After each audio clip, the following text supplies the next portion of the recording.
Hello, everyone. Welcome to the Just Interesting podcast, the podcast that has been described by critics as technically a podcast and not as long as some other podcasts. Oh, do you like that one, Robin? That was brilliant. Okay, that was fantastic.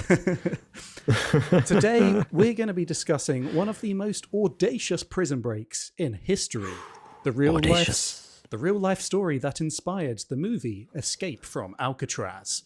With Clint Eastwood. With Clint Eastwood. Have you seen the film, Robin? What do you think? 1979. I own it on DVD. Seen it. I own it. Yes.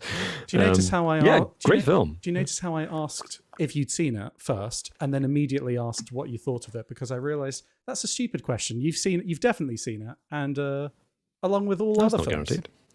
That's not guaranteed, but yes, I am. It's never not been the case.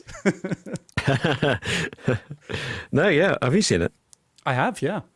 I watched it. I believe it's on Netflix, right? I think I don't know for sure. Other streaming services are available. I don't know. I think I watched it the last time we discussed this topic as a kind of research. You know? It's a great film, and it's a good comprehensive overview of the story itself. I think it's remarkable how close the story doesn't really need to be adapted that much for cinema, because it is an amazing story just on its own. It's such a perfect prison break story. And I think also with that film, it takes a few other incidents from Alcatraz history, because obviously it has quite a long history, and kind of gives those incidents to the characters in the film. So even though the film is fictional in many respects, it's everything that happens in the film is something that happened in real life, if that makes sense. Yeah. They move things around ever so slightly. Yeah. But it's for the most part what happened. As someone in the comments has noted, AM says, "Oh no, where's Martin?" And people may be dismayed to hear that Martin is no longer with us. He is in prison again, Robin. Yet again. He broke his parole. AM says streaking again, is he? And you're absolutely spot on. He broke his parole. Well, it's more than that, isn't it? Because you mentioned last time we did a two-person podcast, we were discussing American politics, and we mentioned how Martin had got in trouble because, he's taken a real swing to one side of the political spectrum, and he's gone. He's gone to the red states, hasn't he? Yeah. I flew out in the last few days because I was visiting him. I was his emergency contact, and I flew out there and I said, "Martin, what are you doing? Robin, you should see the man. He's joined a prison gang." Oh my gosh. He took off his shirt unprompted. He's got tattoos everywhere, all over his chest, of the prison itself. And he wanted me to slip him something under the table. He wants to do a prison break. And he said, "Alex, can you discuss on the podcast the best way to break out of prison in order to help him escape?" So I thought I'd do that today. I'd do an interesting story about a prison escape, and hopefully that can inspire Martin to do a prison break of him for himself. Yeah, so Martin, if you're listening, this one's for you. This one's for you, Martin. But as it may become clear to anyone listening to this at a later date, this is a live podcast. So if you're listening to this on platforms like Spotify or Apple Podcasts, we host these live on YouTube every Monday at, today it's 9:30 p.m. BST, but usually it's at 9 p.m. or 3 p.m. EST for our friends across the pond. You could be as cool as some of the people in the chat right now, like Bushlight, Ethan Walker, RecU97, CS Drummerson. We've got the usual crowd in tonight, and it's great to have you all with us this evening. Thank you for tuning in. Follow us on YouTube, Just Interesting, and subscribe, and make sure you don't miss us live on Mondays at 9 p.m. And you can join the discussion with us. But Robin, before we get into the mystery surrounding Alcatraz, of course, we've got to discuss some interesting facts that we've learned this week. Have you found anything interesting this week you'd like to talk to us about? Well, I'm glad you asked, Alex, because Hidden History with Ray in the chat did just ask, what did you learn this week? And this week, well, how do you feel about time travel, Alex? Well, are you a time travel fan? Oh, if I could go back several years, Robin, I'd do it all again. I'd make some changes. No, sorry, that took a dark turn, didn't it? No, I don't know what you want me to say about that question. I like time travel as a concept. That'd be cool, wouldn't it? Yeah, well, yes, I know you're a big time travel fan, and so am I. And I thought I was just interested the other day, and I was thinking, oh, hang on a second, what was the first time travel story? So I looked it up, and apparently, H.G. it's Wells. debated. Was it H.G. Wells? No, Okay. it was not H.G. Wells, but it depends how you define it. There is some kind of conflict, apparently, some debate between scholars about what constitutes the first time travel story, and I'll explain a bit more in a minute. But the oldest recorded story that contains an element of time travel is apparently from China, from the year 1640. Ooh. And Okay. it's a kind of sequel / spin-off called A Supplement to the Journey to the West. So Journey to the West is the main story, a famous legend. You heard of the Monkey King? It rings a bell. That does ring a bell. Popular icon, big legendary, well, lots of kind of, what we would, to Europeans, medieval stories. To the Chinese, I think they're from the, I want to say Qing dynasty, Yeah. possibly before. And That's they've been okay. made We into don't several- fact check on this podcast often. You can say whatever you want with utmost assurance. That's fine.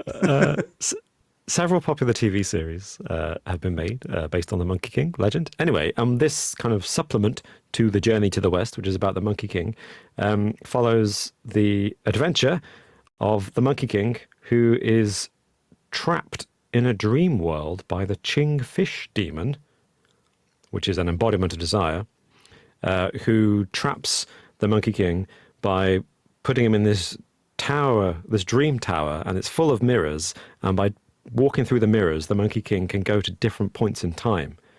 And he goes to the past and gets an artifact, and then goes through another mirror into the future, and kind of does lots of fetch quests and things like that. Fetch quests. This sounds like it should be turned into a game. It sounds perfect for a game, doesn't it? Yeah.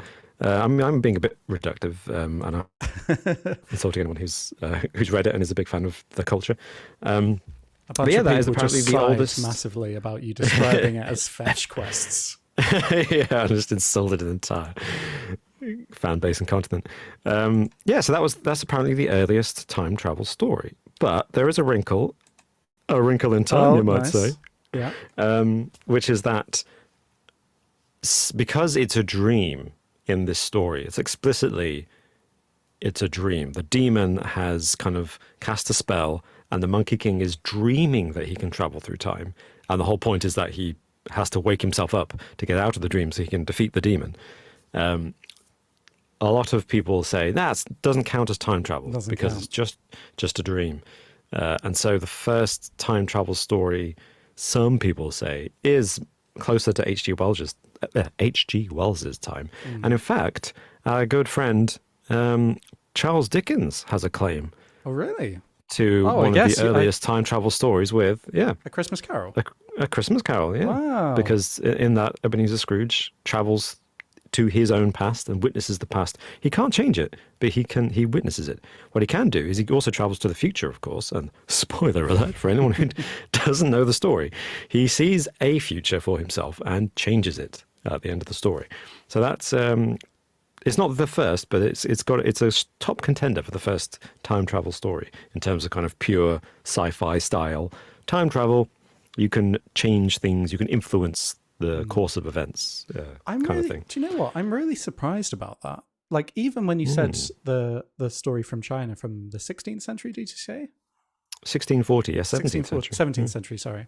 Yeah. I'm really surprised about that because I feel like that doesn't need to be. That's quite a universal thing, isn't it? To look back in your life and think, "Oh, I wish I've done that differently." So I'm surprised conceptually that didn't. There isn't an older example of that. The idea me of too. traveling time. And I wonder if that's a really good example of historians and archaeologists and sociologists are always trying to impress upon people the importance of material culture isn't the only thing that changes. It's perceptions of the world, So it's not just that in, say, medieval Britain, you go back 500 years, people were way more religious than they are now. Right. Yeah, that's true. People were way more superstitious. But one thing that they might have had, I think this suggests, this discovery about time travel stories not really being a thing until the last 3 centuries or 4 centuries, is that people's concept of time must have been very linear, very much past is the past, can't change it. Yeah. And also, if everyone why bother about the future? We're all going to die and go to heaven, so what's the point? Well, yeah, I mean, maybe if everyone's idea of the afterlife was very much set in stone and that was kind of the belief of the time, then there's no point looking back at the past because, yeah, you've got that to look forward to or be utterly terrified of if you're worried about going to hell, I guess. So, yeah, that's really, really interesting. Thank you, yeah. What did you learn this week, Alex? I will tell you what I learned this week, Robin. But first, I've made a huge classic blunder of season 4 or season 5 of the podcast, whichever we decide. Where are we? But we don't know. As Ethan Walkus points out, any riddle this week. And I've totally forgotten to tell you the riddle this week because there is a riddle this week. The riddle of time. And I've noticed this season, Robin, you've started to get annoyed at the riddles that are very much like miss out a key piece of information. Stupid the riddles that sound like puzzles and have no information. And you're just like, the answer could be anything. So it could literally be a tomato. I'm making it my mission to find riddles like this just to annoy you. So I've got one. Here's one for you, Robin. Okay. Okay, here's the riddle of the week. If 11 plus 2 equals 1, what does 9 plus 5 equal? What? I'll say it again. If 11 plus 2 equals 1, what does 9 plus 5 equal? And if you get it in the comments, then feel free to write it, or you can save your answer, and I'll read this and go through it again later on and give you the answer. 11 plus 2 equals 1. If 11 plus 2 equals 1, then what does 9 plus 5 equal? What? That's not a riddle. It is. It's a riddle. It's not a riddle. Believe what it is or that? not. That's nonsense. Well, ponder that, Robin. Ponder that, and let's move on. But I'll tell you what I learned this week. So, what is your favourite item on a Christmas dinner? Oh, roast potatoes. Oh yeah, I mean that is the correct answer. So well done. But thank you. But if you'd said Brussels sprouts, I would have judged you heavily. No, not a sprout man. No. And anyone I'm glad. Okay, good. Well, we can agree on this. Brussels sprouts are not good. But it may interest you to know that they're actually better than they've ever been. And it's thanks to a Dutch research group in the 90s. So yes. Before the 90s, Brussels sprouts were way worse, way more bitter. But really? Yeah, they were different. They were worse than they are now. They used to have an even more bitter taste until breeders in the 90s started to cross-pollinate different varieties in order to remove the chemicals that caused the bitterness.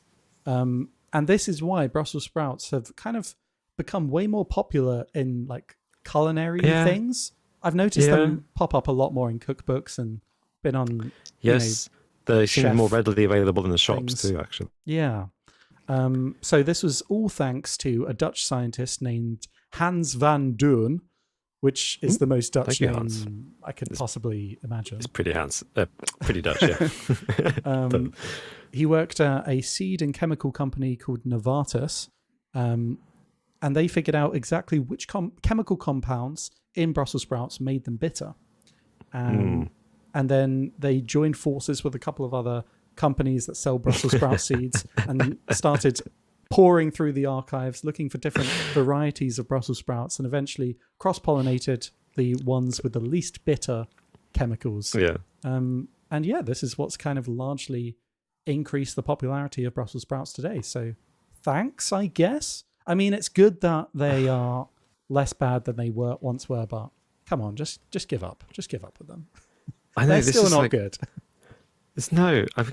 It's interesting because my wife is a big fan of Brussels sprouts, and so last year I think she made some for Christmas, and dutifully I was like, okay, I'll try one. It's been years, since I had one, and it was better than I remembered, and that might be why, because it's been improved in the decade since I last ate one. But But I'm sorry. I'm just going to hammer it home. I'm going to elaborate pointlessly on what you just said, Alex, because so selective breeding in animals, right? Humans have done it for a long time. Sure. And they've done it for obvious reasons, which is, hey, how can everyone likes the meat, everyone needs the meat, let's breed an animal that is bigger and gives us more meat. And hey, if at the same time the meat is got more muscle and less fat, that's also good, because more meat to go around. This is good selective breeding. But when you get to the point, Alex, where you're using 21st century technology and industrial systems to make a Brussels sprout less terrible, I agree with you entirely. Yeah. Give up. Take that sprout and cast it out into the wilderness where it shall not grow.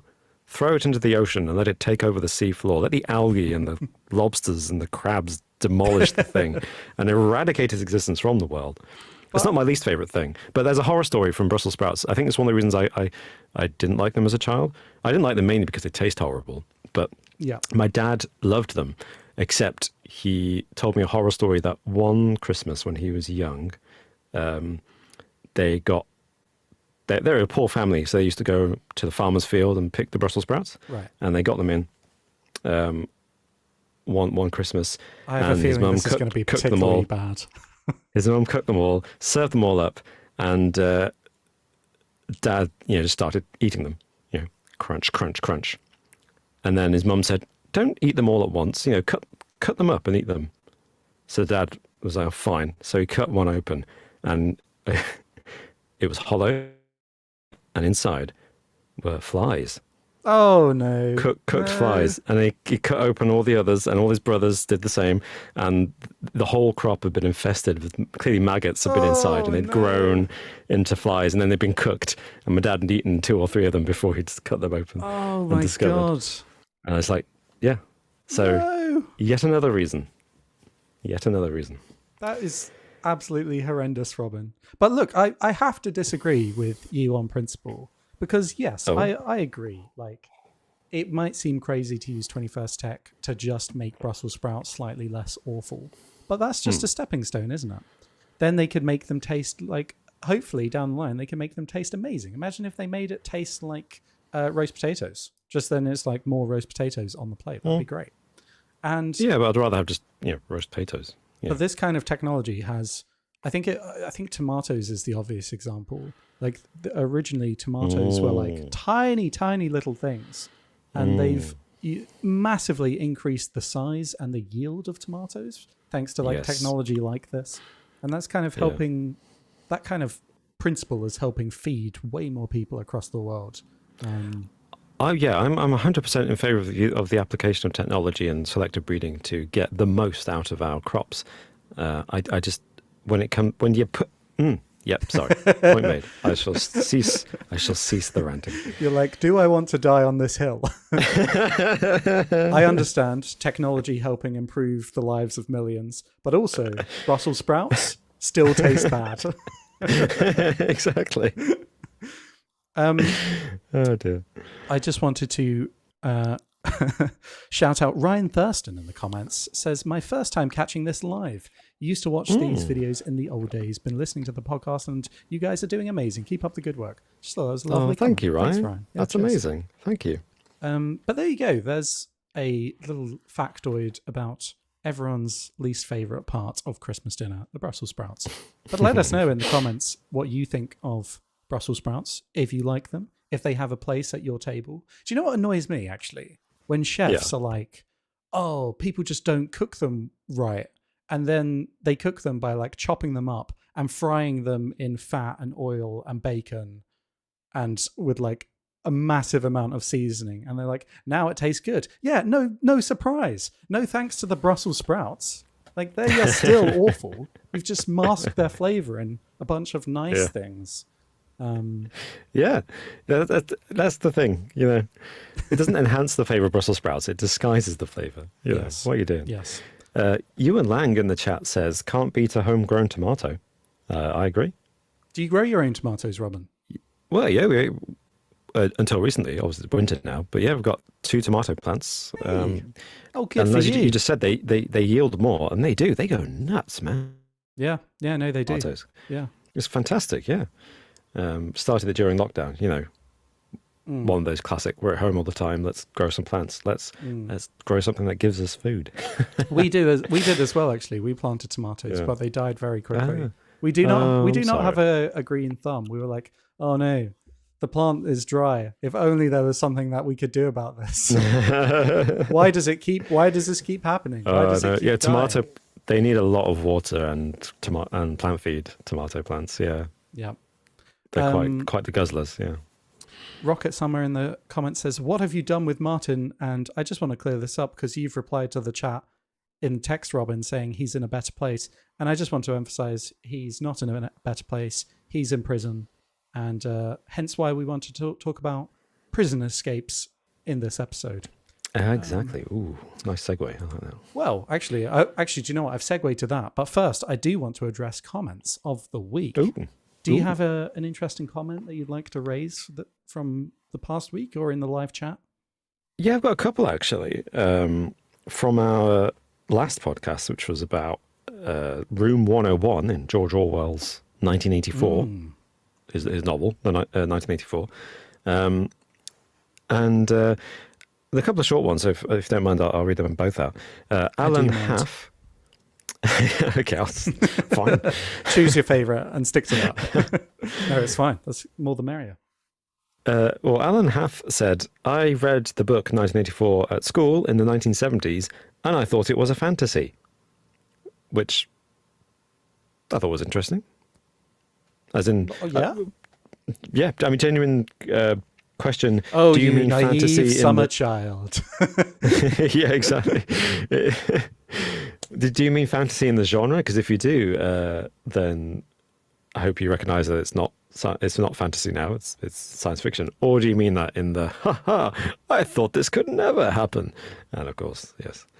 How naive. I think like when you're in school, I remember reading it and being quite confused by it. I think just the naming conventions and things, like all the different departments and ministries, it did seem quite. I can see where they're coming from. It seems like fantasy names almost. It does, doesn't it? Yeah.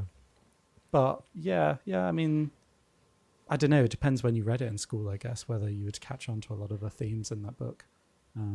Yeah. I don't know. Interesting. What was your second comment, Robin? Or did you want me to go?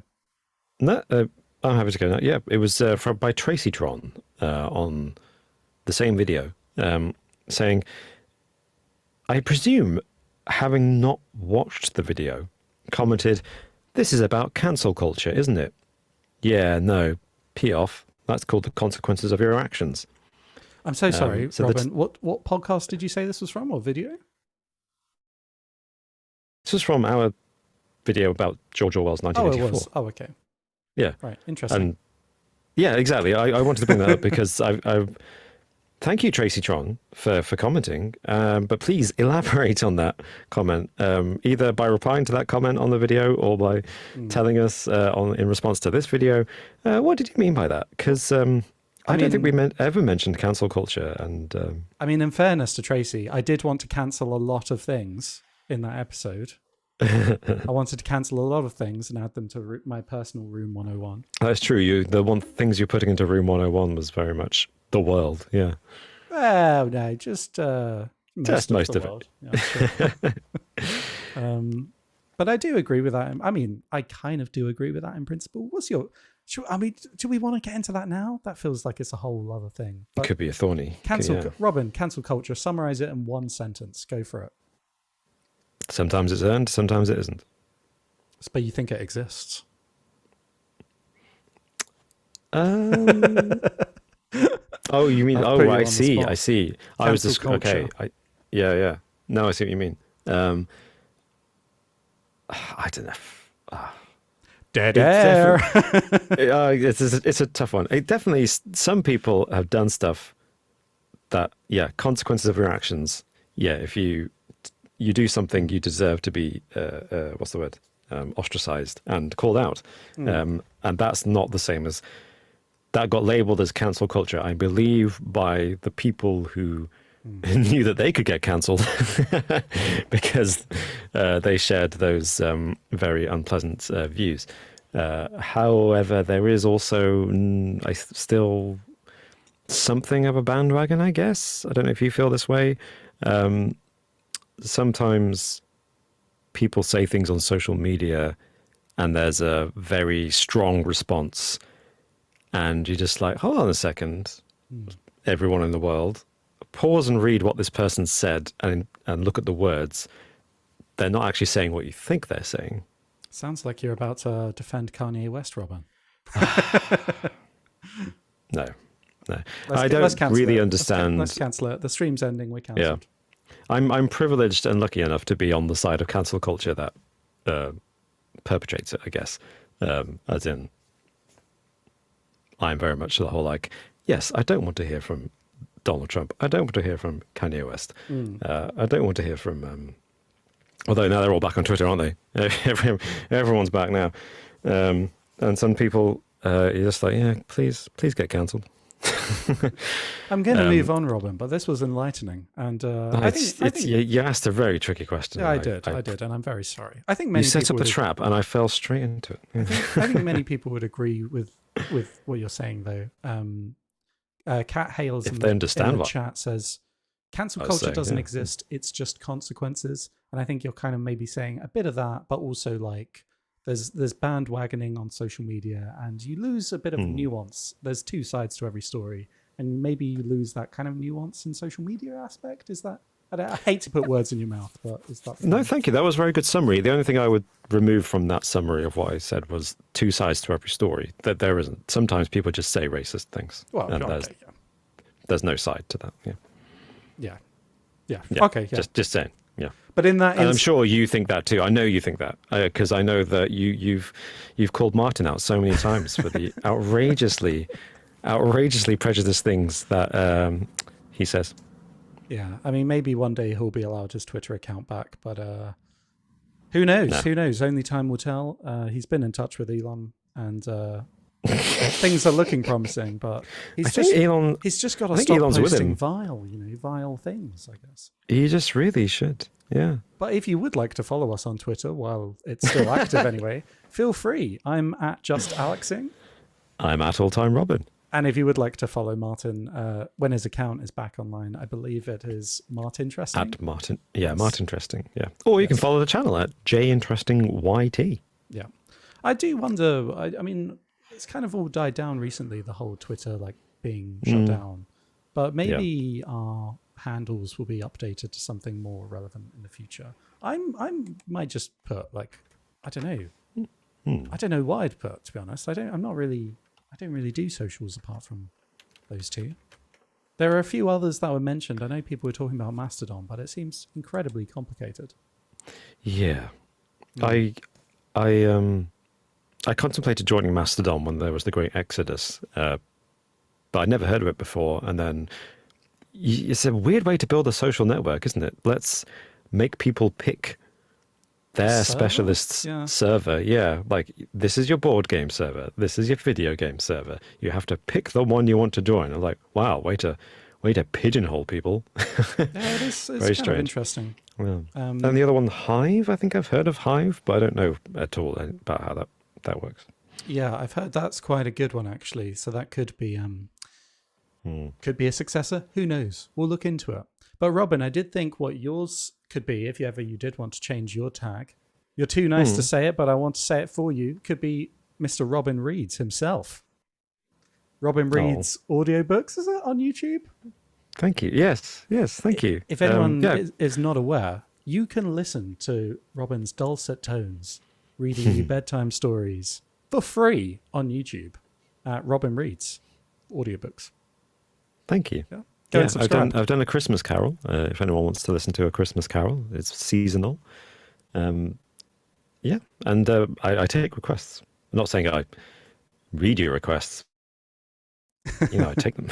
You take them, file them, chuck them in the trash. Yeah. No. File them away for later. Yeah. Well, you've recently done Lovecraft, H.P. Lovecraft, I saw. Yeah, possibly my favorite H.P. Lovecraft story, actually. Thought I'd Okay. start on a high. The Hound. Mm. It's a nice and short little scary story. I love H.P. Lovecraft. Do you? Do you know what? I'm ashamed to say I've never actually sat down and read any of H.P. Lovecraft. But what I do love is Well. Bloodborne, which is heavily inspired by H.P. Lovecraft. It is actually, yeah. Yeah. That's the thing, like H.P. Lovecraft he's so unique in his influence that it's so hard to avoid the Lovecraftian touch. A bit like the way, I guess, Monty Python humor, Python-esque humor is pervasive these days. You just kind of, it's fascinating. He's so influential. It's wonderful. So Yeah, I mean, yeah. he had some problematic views, didn't he? Even in his day. He did. Now, that's an interesting example. Speaking of cancel culture, that's an example of where H.P. Lovecraft had some deeply problematic views on race. And yet you can still enjoy his stories. And I think that's an instance where if you detect racism in his stories, that's a personal choice you have to make as a reader about whether to educate people or ignore him. But that doesn't mean you should stop everyone else from reading H.P. Lovecraft. Sure. Well, I mean, it's always monsters. It's always difficult to separate the art from the artist. I think that's a more difficult I agree. journey to take. I mean, you can't. It's difficult going back and watching anything with Kevin Spacey in these days. Yeah, and not see it. Yeah, and yeah, Michael Jackson. You still love Michael Jackson's music, don't you, Alex? I never did, to be honest. Controversial, I know. Oh yeah, sure. I didn't like Michael Jackson before everyone thought he was a paedophile. Yeah, it just wasn't for me. It's fine though. It's fine, but it just wasn't for me. Yeah. Anyway, Robin, I think we've gone on to. We always do this when it's a duo. We get There's a little onto bit of a tangent, serious yeah, discussions. But the moral of that story was basically go and subscribe to Robin Reed's audiobooks. Thank you. And yeah, you get to listen to his dulcet tones for free. So go and do that. But Robin, I think it's Alex. about That's time. really kind. I think it's about time that we get on to the main discussion this week, which of Yes, course is Alcatraz.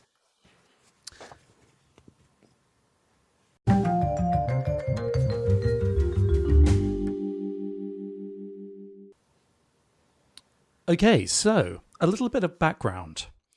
Alcatraz Penitentiary is a fortress in San Francisco Bay. It housed notorious criminals as well as known escape artists. This prison was by far the most expensive to operate in US history. Robin, what is that? Is that a board game you've got? It's a comic book, Oh, actually, a comic book. about the very story that you're about to tell. Oh, interesting. Okay. Yeah, acquired from Alcatraz. Yeah, have you in been to Alcatraz? San Francisco. I haven't. It was a present. Oh, okay. Fair enough. Yeah. I'd love to go one day. Anyways, sorry, I got sidetracked immediately from my story. My apologies. But this was by far and away the most expensive prison to operate in US history. Prisoners had their own cells, and there was roughly one guard to every 3 prisoners. It also had a natural defense, obviously, being in San Francisco Bay, of a mile of turbulent water surrounding the island. This separated it from the mainland. If a prisoner did manage to escape their cell, they would still have no way off the island. The prison was in operation from 1934 to 1963, during which time 36 prisoners made 14 escape attempts. Of these 36 prisoners, Robin, 23 were captured, 6 were shot and killed, 4 drowned in the bay, and only 3 were ever considered to possibly be successful in one of the most intricate and daring prison escapes ever recorded. Frank Morris and brothers John and Clarence Anglin broke out of their cells on the 11th of June 1961 and in a makeshift raft left Alcatraz Island. They were never seen again. Did they perish in their daring escape attempt, or was it possible that they succeeded in the greatest prison break in history? That is what we are here to discuss. So I think the first thing to talk about when discussing Alcatraz, or this prison break in particular, is when we're deciding whether they got away, which ultimately is the enduring mystery. Did these people manage to escape? First, you've got to look at the men themselves. Did they have the Did they have the chops to pull this off? And this is, in my opinion, the first evidence to suggest that maybe they did. Ooh. So looking at the men themselves, first of all, this prison was in operation for 29 years, and it had some of the most dangerous criminals in the US at the time.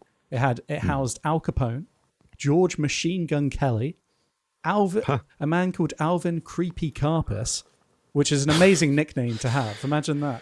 Oh my God, Alvin Karpis. So creepy. That's his nickname. Just call him creepy. Creepy.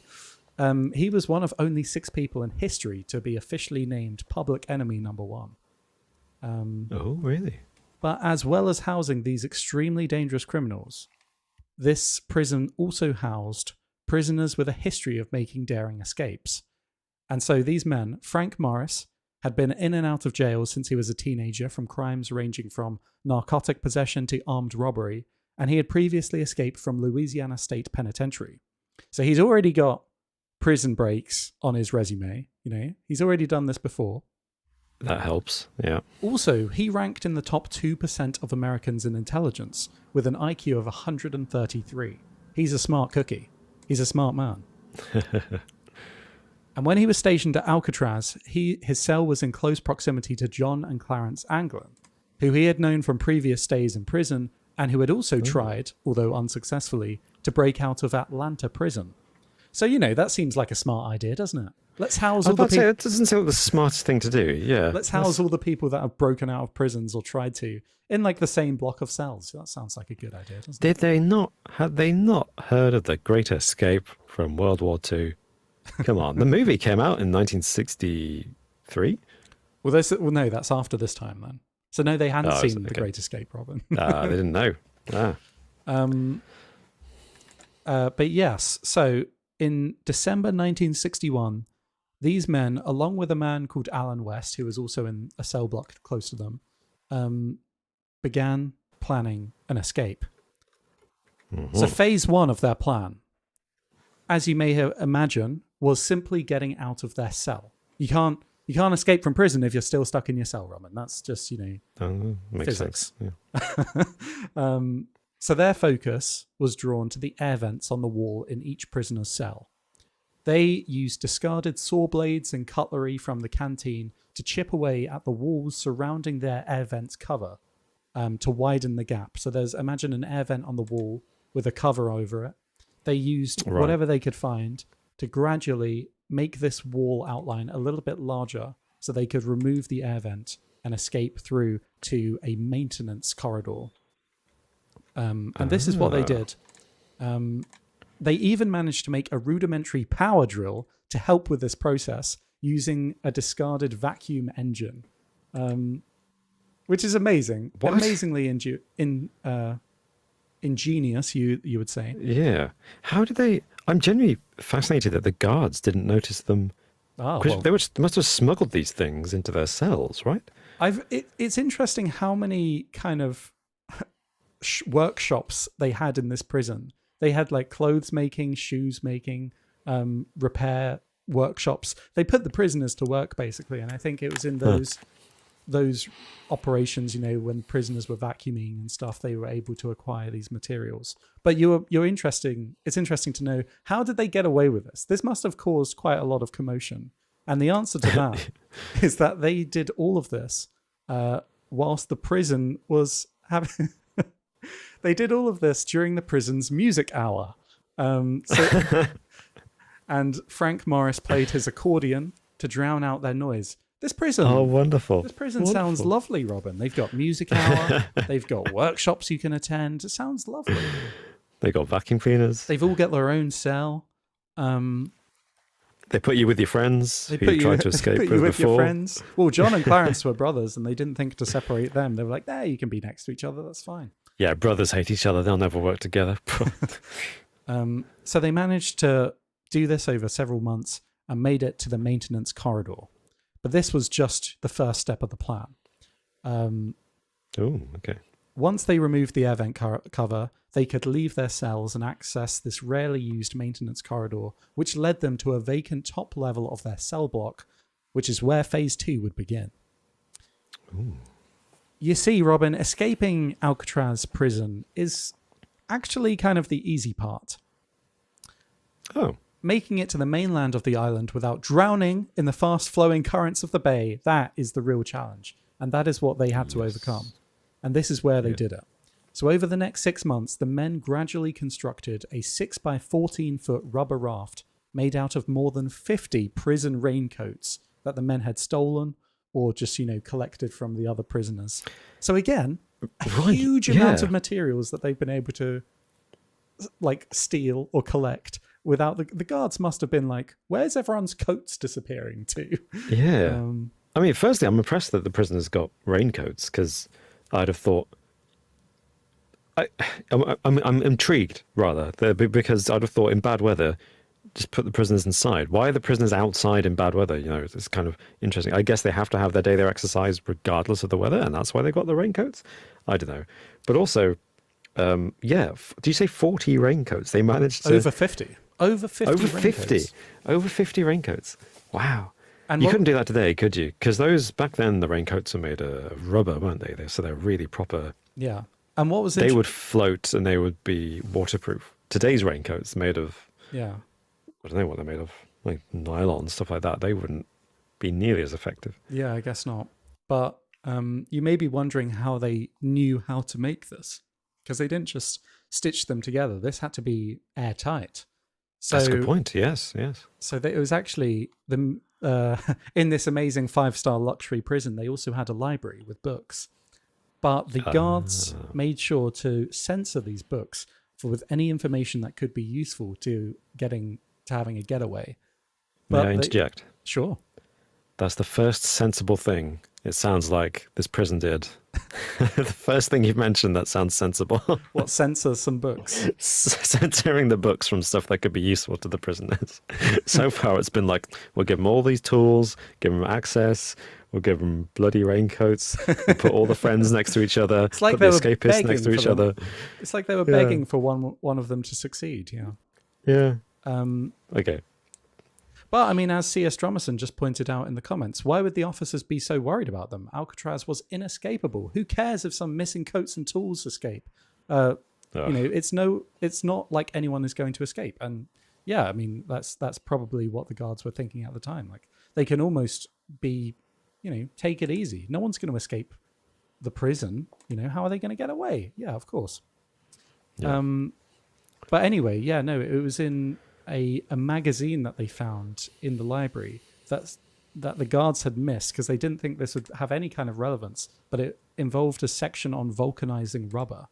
And that's how they learned how to vulcanize rubber to make this vacuum tight seal using heat. So it's very smart. Yeah. That raises interesting questions about censorship, doesn't it? About the effectiveness? The slippery slope argument, I mean. Yes, the effectiveness of censorship, since there was knowledge they were able to use regardless because they had the imagination, but also the whole kind of, if you're censoring something with a particular purpose in mind, in this case, useful information for people wanting to escape, clearly they didn't censor everything that was useful to people trying to escape. So when do you stop? At what point, as a prison guard, as the warden, do you say, actually, let's just not have a library. Let's go full 1984 Big Brother. Let's have no radio, no TVs, no books, nothing. They just stay in their cells and we'll, monitor them and play on the speaker system mantras, brainwashing mantras all day long, just to stop them having any kind of imaginative thought that might lead them to escape. Yeah, also, let's put maintenance walkway right behind the cells. Yeah. Yeah. I do think, though, that there was something in what some of the comments are saying. Like, I feel like the guards were kind of... No one expected anyone to escape, so why would they be that strict on these prisoners, But I do wonder if attitudes have changed somewhat in the prison system in the US over the last 40, 50, 60 years. But who knows? But anyway, back to the story. Yes, sorry to interrupt. That's no problem. So yeah, over the next 5-6 months, they put together this 6 by 14 foot rubber raft made out of more than 50 prism raincoats, some wooden paddles, life preservers. They made life jackets for themselves, as well as four makeshift imitation heads made out of concrete dust, soap, toothpaste, and toilet paper. And the intention behind these makeshift heads, obviously, was to hopefully fool any patrolling guards peering into their cells on the night of the escape. They would see these heads propped up in bed, and hopefully they would be just realistic enough to fool the guards into thinking they were fast asleep. So, why did they hide them? How did they do prison? Don't they do cell searches? Isn't that a thing they do? But Robin, they had access to their own personal workshop. So in the dead of night, they would leave their cells into this maintenance corridor. Then they would go to this vacant area that would lead to the top part of their cell block that was vacant. Yeah. It was a whole workshop that they had set up, building this raft and things for 6 months. Wow.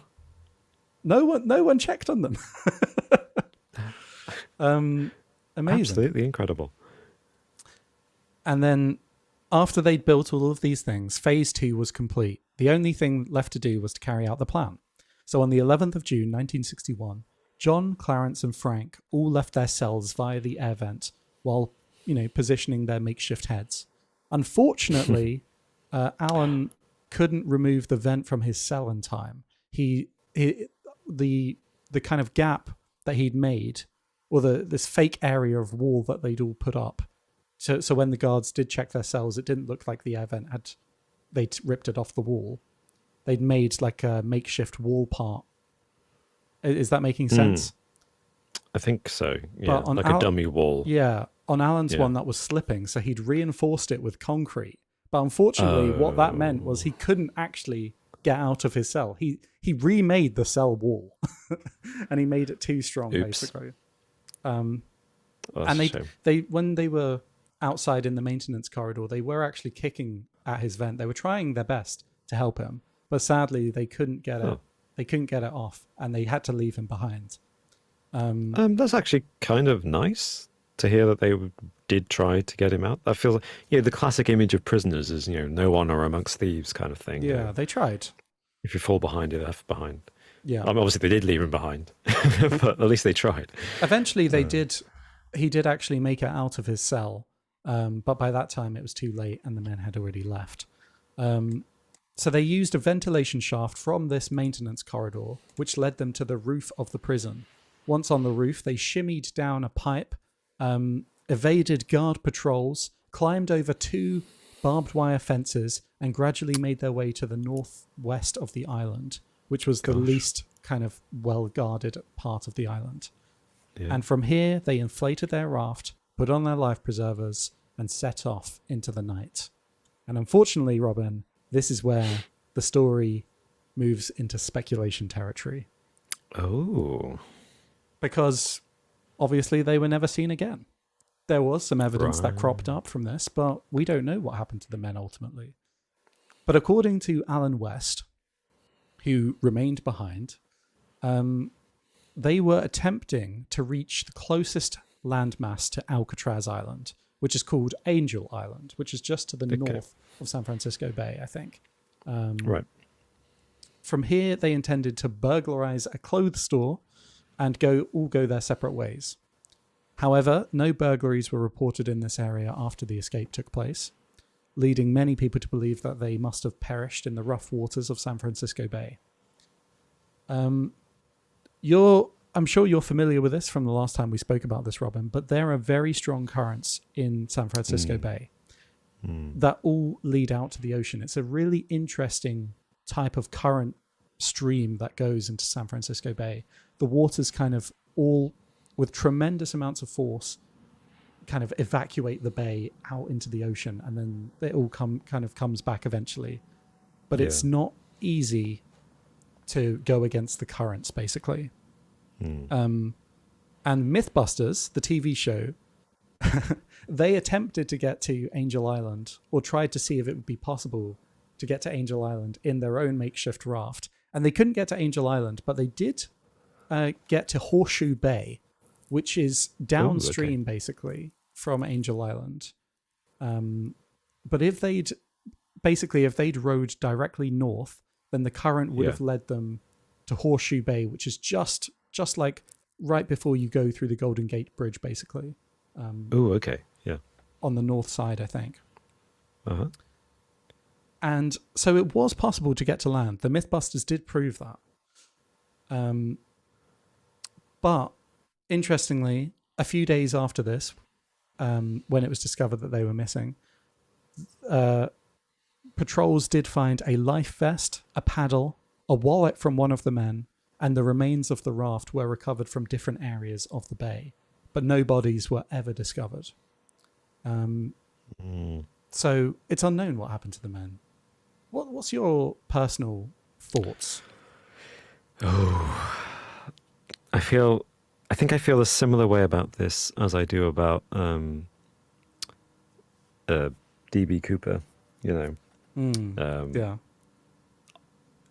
I really want, despite their crimes, I really want them to have succeeded. I really want them to have got away with it. I really want the lack of evidence of their bodies to be proof that they got away with it. But deep down, somewhere in my heart, I have a feeling they didn't quite make that final step. And Mother Nature, in the case of DB Cooper, the storm and the rocks below, and in this case, the power of the sea, took them with them. Well, that is very upsetting to hear, Robin. That's how you think. But there is some more evidence that could possibly lead to a mystery solved of this mystery. Or at least some more kind of interesting things to consider. So first of all, this plan that they would get to Angel Island is what Alan West told police when they interrogated him. And they were friends, right? They tried to get Alan West out. Would he have told them the truth? I could very much see Alan West lying to the authorities and giving them a false lead so that they were investigating Angel Island when actually they managed some kind of different escape plan. That's true, yeah. Also, on the night in question, a mysterious white boat was spotted in the bay that was unidentified. So maybe some people think that they'd arranged for an outside source to come and pick them up. I mean, that would make sense if you could get that information out. And from the sound of things, in Alcatraz, you could do anything. Maybe they could communicate sufficiently with the outside world to arrange a pickup.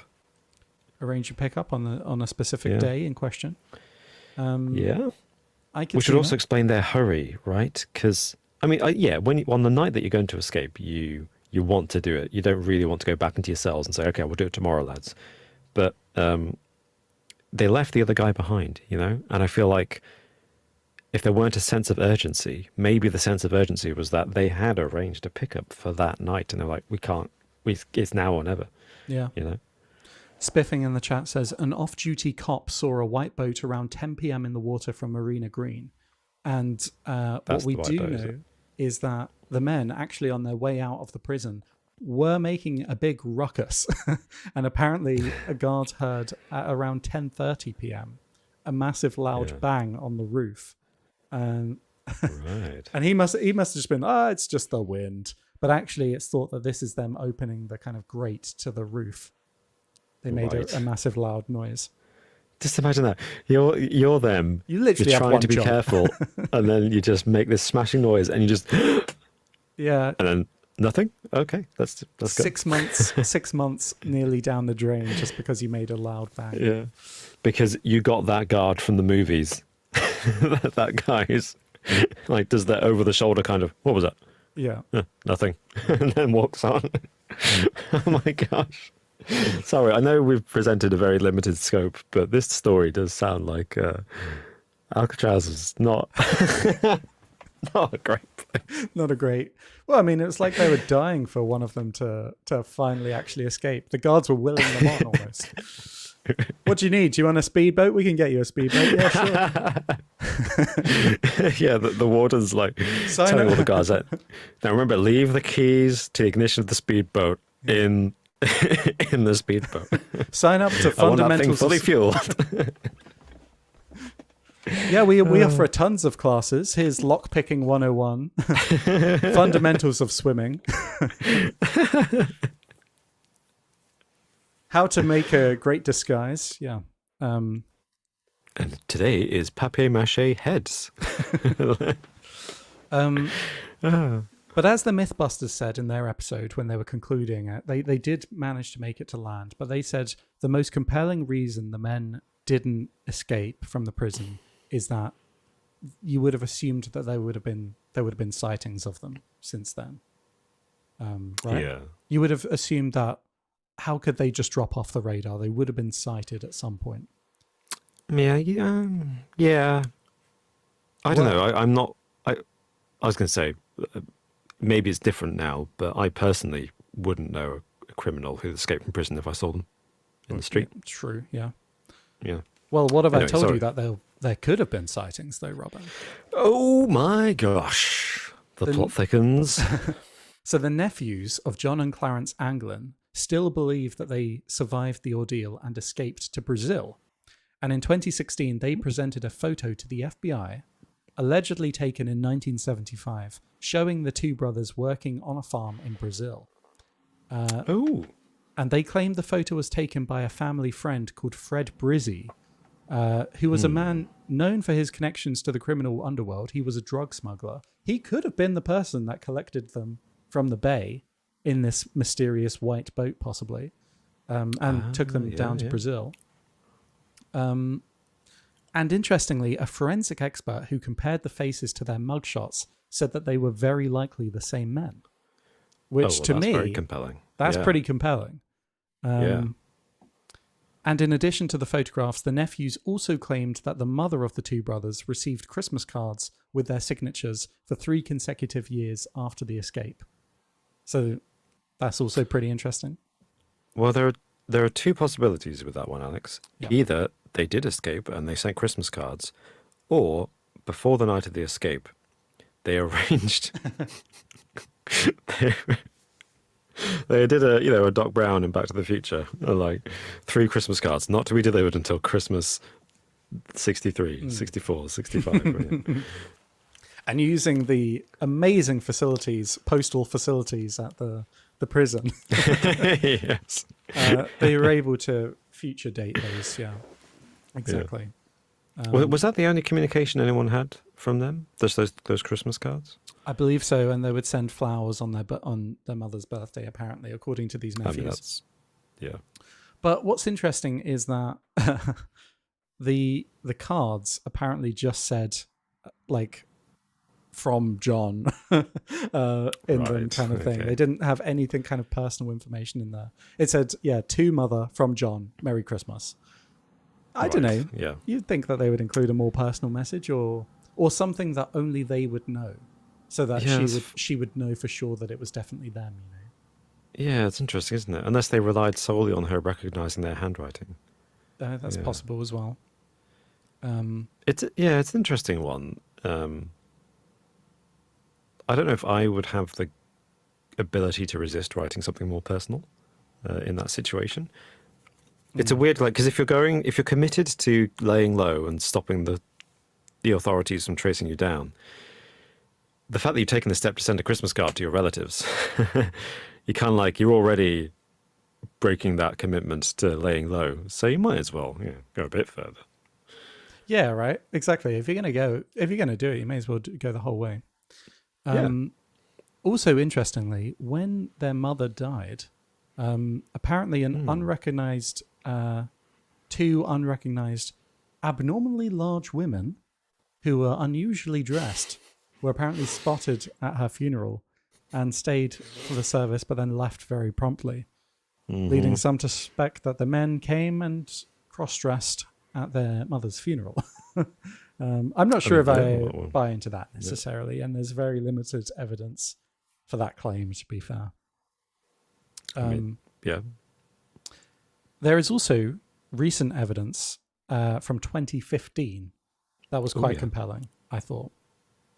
So in 2015, a declassified FBI file showed that they received a letter from someone claiming to be John Anglin. And this letter from John claimed that they all escaped the prison that night and had lived in Seattle for most of it. He had lived in Seattle for most of his life and spent 8 Yeah. years in North Dakota. At the time the letter was sent, he was reportedly living in Southern California. However, John claimed that Morris had died in 2005 and his brother Clarence in 2008. He wrote that he had cancer and was in a bad way. He even offered to turn himself in if he was guaranteed to only serve 1 year in jail, but authorities had to go on TV and announce that to the public, that he would only serve 1 year in jail. And he would turn himself in if he could receive medical attention. Now, the FBI analysed the letter for DNA and fingerprints, but found their results were inconclusive. But they apparently didn't hear from John again, and they never told the family they received this letter until it was publicly released in 2015. And they'd sat on it for like 5 years, I think. So the family were very annoyed at the FBI because they felt bad. They thought one of our family members is old, alone, that'd be pretty, asking for medical help, and no one knows what happened to him. Yeah, I mean, it's it's not very humane, is it, to do that? It's not very nice, even if they're a criminal. Yeah. But the FBI just said that they thought it was a hoax, and they didn't buy it for 1 second. Basically, they thought it was just an attempt to embarrass authorities, to make them go on TV and say, yeah, Right. John, come out of hiding. We won't prosecute you. But I do feel like the case of DB Cooper, past a certain point, I feel like authorities, I know it's a bad principle to say, but in exceptional circumstances, should just say, okay, fair play, you got us. Come out, and you're not going to get prosecuted. We just actually want to congratulate you and say you won, and find out how you did it to learn from next time. You know, what I mean? That's the genuine. That last point is very useful. Sometimes, they do. Sometimes, like hackers, obviously, a lot of them go straight and become cybersecurity experts. So the same would be there for people who've successfully escaped from prison. Make them security consultants for prisons. Yeah, famously, at Frank Abagnale, Catch Me If You Can, did that. Of course, yeah. But yeah, that seems to be all the evidence so far that I could find anyway. Let me know in the comments, or if you're listening to this later on, find us on Twitter if there's any other evidence that I missed. But I don't know, Robin. I like to think that they did get away. I do like to think that they got away. I don't know if I fully believe it, but do you know what? Why not? Why not? Yeah, I'm a bit of a romantic at heart, a bit of an optimist at heart. So, yeah, the fact that there's no conclusive proof that they didn't make it, I'd like to think they made it too. And also, they found a lot of their items left behind that were scattered all across the bay just because of the way the tides there work. But like a paddle, the boat, the wallet, but they never found any bodies. They never found any bodies, and I do find that interesting. Yeah, me too. They never washed up, given that they had life preservers on. So presumably that's the thing would as well. float. 'Cause they should float, and you only sink, I believe, if you drown, right? Yeah. And they had the life preservers on, so they could have survived. They could have made it. Yeah, I like to think that they made it. But at the end of the day, though, Robin, I think we've got to say that it's extremely unlikely we'll ever find out what happened. I think at this point in history, in fact, it's been 60 years, hasn't it? 60 years almost, yeah. No, over 60 years. 61 years? Yeah. Yes. Right? If Martin was here, he would know. He's good at maths. He's good at the numbers. We'll have to ask. But I do hope that this has inspired Martin to make a prison break of his own. And hopefully he'll be with us next week.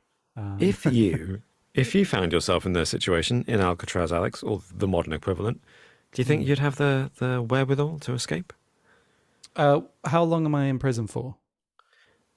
Oh, it's just like a serious, 20-year sentence. Honestly, if the prison is as nice as Alcatraz sounds, no, I'd stay there for indefinitely. It sounds delightful. I take some pottery classes, get a electrical engineering PhD apparently, or I do something cool. I'd be loving that music hour. Sounds like a great time. Yeah, I'd love to learn the accordion, and you'd have loads of time, of time. But sadly, Robin, as it is just the two of us this week, we unfortunately don't have a quiz. But what I can do is tell you the answer to the amazing riddle that I gave you earlier. Would you like to hear it again? I would. Do you have an answer for me, by the way, Robin? I might do. Okay. But I don't like it. So I'll read it again. If 11 plus 2 equals 1, what does 9 plus 5 equal? Okay. Do you have an answer? So 11 plus 2 is 13, and 9 plus 5 is 14. 14 comes after 13. So if 13 is 1, is 14 is the answer 2? So, Robin, you have done a remarkable thing, which is you've got the answer right. But you know when you've done in maths in school, when you have to show you're working, and once in a blue moon, you get the answer right, but you've done it in the wrong way, and you've completely got the thesis is completely wrong, but somehow you've got the answer right. So yes, So yes, it is 2, but the answer is because it's a clock face. So 11 plus 2 is 1 o'clock. 9 o'clock plus 5 is 2 o'clock.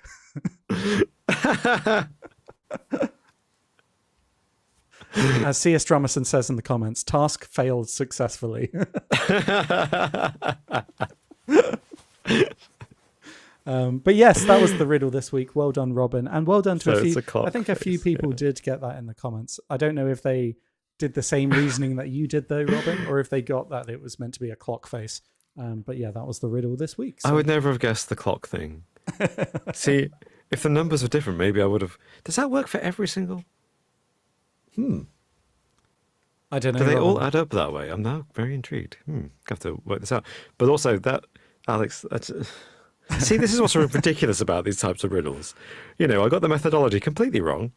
You still got the right answer. You can expect way more of these from me, Robin. Keep them coming. Keep them coming. You'll convert me yet one day. But I do want to say thank you, everyone in the YouTube comments, for watching this and listening to us live. Thank you so much. If you enjoyed this video and you're listening to or podcast and you're listening to us at a later date, and the podcast platform offers some kind of review process, feel free to rate us 5 stars if you want. That would be lovely. It'd be great. Yeah. And if there's a way to, add a comment to that review, then feel free to do that as well, and we may read it out in a future episode. And once again, we go live every week at 9 p.m. BST over on YouTube at Just Interesting. So feel free to go over and subscribe to us there so you don't miss us when we go live. Thank you, everyone, so much for tuning in and watching us. Is there anything else you want to add, Robin? Huge thank you to everybody who's listening to us at any point in time, and of course especially to our Patreon supporters and YouTube members, anyone joining the YouTube channel and supporting us on Patreon. You're amazing. Thank you so much.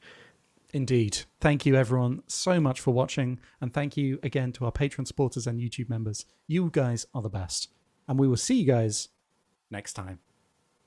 Ciao for now.